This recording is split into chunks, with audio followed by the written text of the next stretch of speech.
siempre primero. Más Nailo, papá. En Maracaibo tienen un programa que disfrutan a diario. Miren, el segmento de corte, yo no sé si es mejor que el programa, pero comenzamos una conversación y más conocimientos del padre.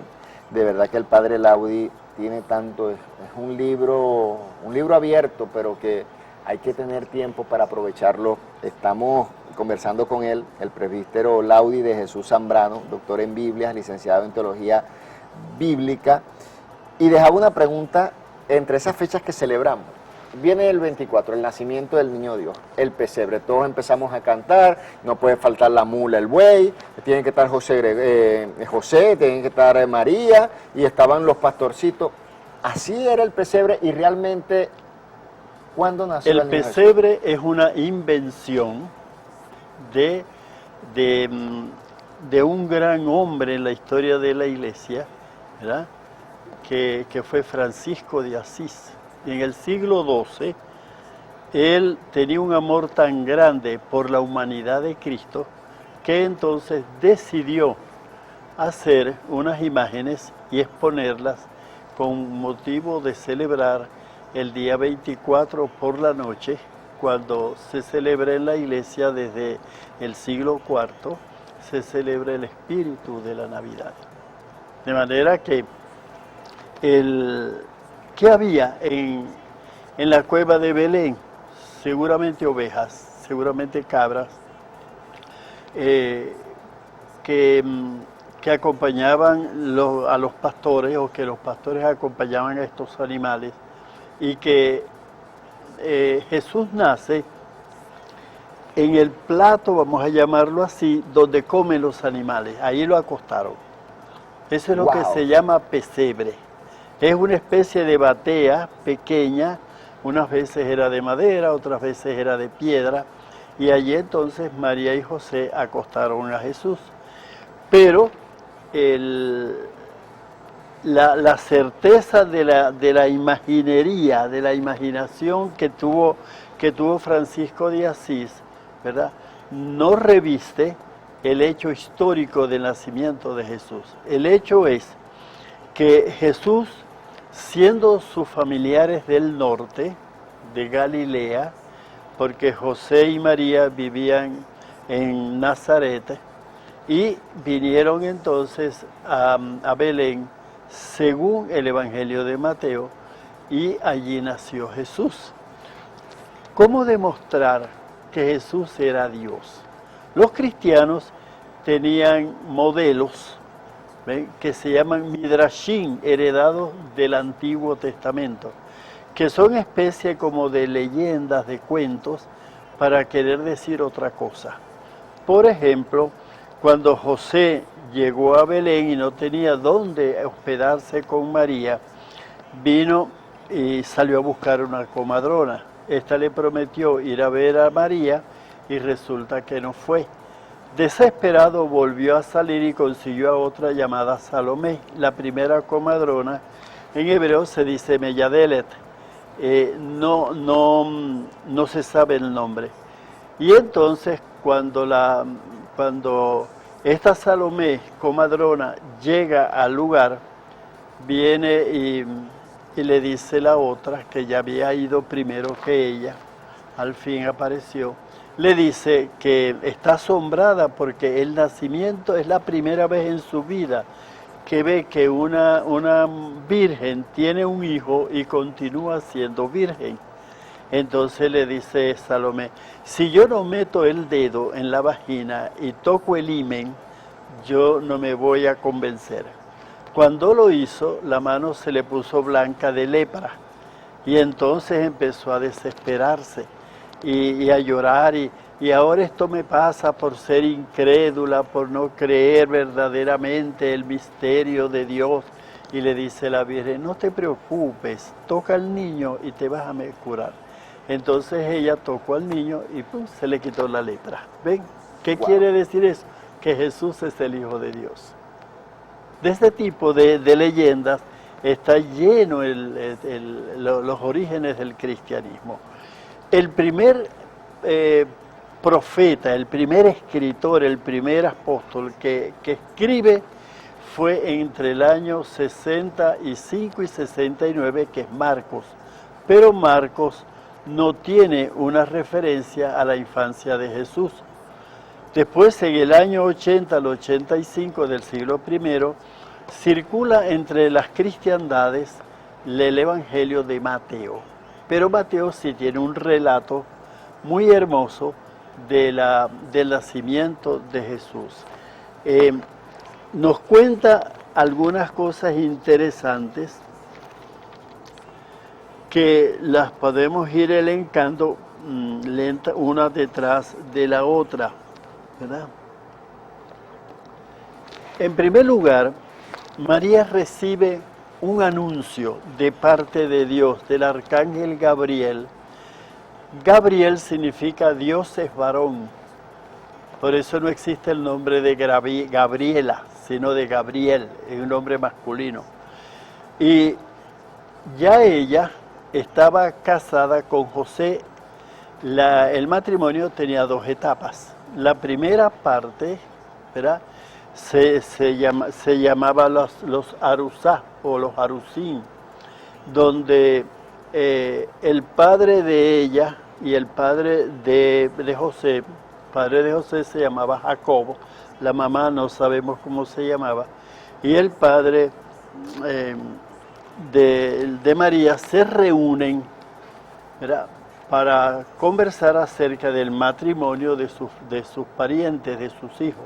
Bueno, José ya es adulto, tiene unos 30 años, ya trabaja, ya tiene algo con qué contar, de qué vivir. Y María ya tiene 12 años, a 12 años y medio, ya tendrá que casarse, porque las muchachas se casaban entre esa edad, 12 años o 12 años y medio. Y entonces firmaban un documento llamado Tubot, que significa escritos, donde iban todos los reglamentos que ellos querían pedir para la celebración de ese matrimonio. Entonces el padre de María le entregaba a José 200 denarios de plata que él los iba a administrar. Esa iba a ser la herencia de María cuando él muriera, porque siendo él mucho mayor que María, entonces seguramente iba a morir primero. Y en efecto, en la historia cristiana se piensa que José murió primero que María. Y entonces ya quedaban casados. En esta etapa, solo él era el único que le podía decir a María Isha, que significa mujer. La palabra mujer quiere decir esposa. Y ella le podía decir Baal Sheli, esposo mío, pero con el nombre de Baal, porque Baal, el dios de los cananeos, era considerado como el padre universal del pueblo, y eso pasó, esas costumbres pasaron a los primeros cristianos. Entonces se comenzaban los preparativos de la segunda etapa. Normalmente el día que se celebraba los traslados, que en hebreo se dice Nesuín, que se celebraban los Nesuín, ella tenía que bañarse con agua lustral, seguramente, o con leche de burra, y llevar el pelo suelto para indicar que era virgen. Esa era la señal de la virginidad. Y entonces la ponían en una carreta con guirnaldas, con flores, y las muchachas de su edad, que todavía no estaban comprometidas, iban delante cantando con unas antorchas y bailando y cantando cantos reales, como por ejemplo cantando el Salmo 45, ya entra la princesa bellísima, vestida de brocados, y entonces llegaba a la casa de los padres de José, pero José no estaba, no la recibía. El esposo estaba con los parientes de María discutiendo cómo iba a ser la repartición de regalos, o sea, quién iba a tener regalo y quién no. Y por eso llegaban tarde al matrimonio. El novio tenía un amigo que aparece en el Nuevo Testamento, que se llama hijo del novio o amigo del novio. Este candidato era el que se adelantaba a anunciar la llegada del esposo o del novio. Entonces salían las muchachas a recibirlo, prendían las antorchas y entraban en la casa donde se reunían María y José solos en una habitación y tenían una comidita de pescado y verduras. Todo el mundo vio que María estaba embarazada, ¿verdad? ¿Y por qué no se escandalizaron? Porque el tribunal de Jerusalén había dado un decreto de que las muchachas después del Arusá podían tener relaciones sexuales con sus maridos hasta para que cuando llegaran los Nesuim fueran embarazadas, porque los romanos habían adquirido la costumbre de violar a las muchachas en el desfile matrimonial. Y por esa razón, para evitar eso, entonces había una ley romana de que prohibía la violación de las embarazadas. Llegan entonces y los demás no se asombran, pero José sí. Bueno, ¿y qué pasó aquí? Y ella le explica. ¿Y por qué José le creyó? Le creyó porque era justo. Es el único adjetivo que hay en el Nuevo Testamento sobre José. ¿Qué significa justo? Justo significa el que porque le cree a Dios, le cree también a los hombres, aunque nos engañen. Eso es muy importante, porque tenemos que creerle a los hombres. Si no dicen la verdad, si son unos mentirosos, bueno, quedamos confundidos. Pero tenemos la obligación de creerle a las personas para demostrar que creemos en Dios. De manera que esa es una norma cristiana, de la moral cristiana, de la fe cristiana.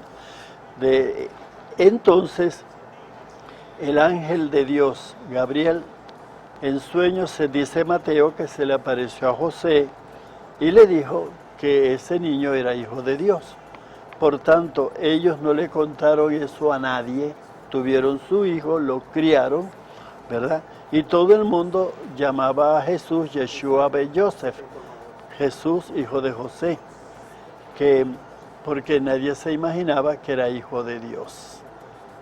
De manera que así entonces se desarrolla la vida terrena de Jesús.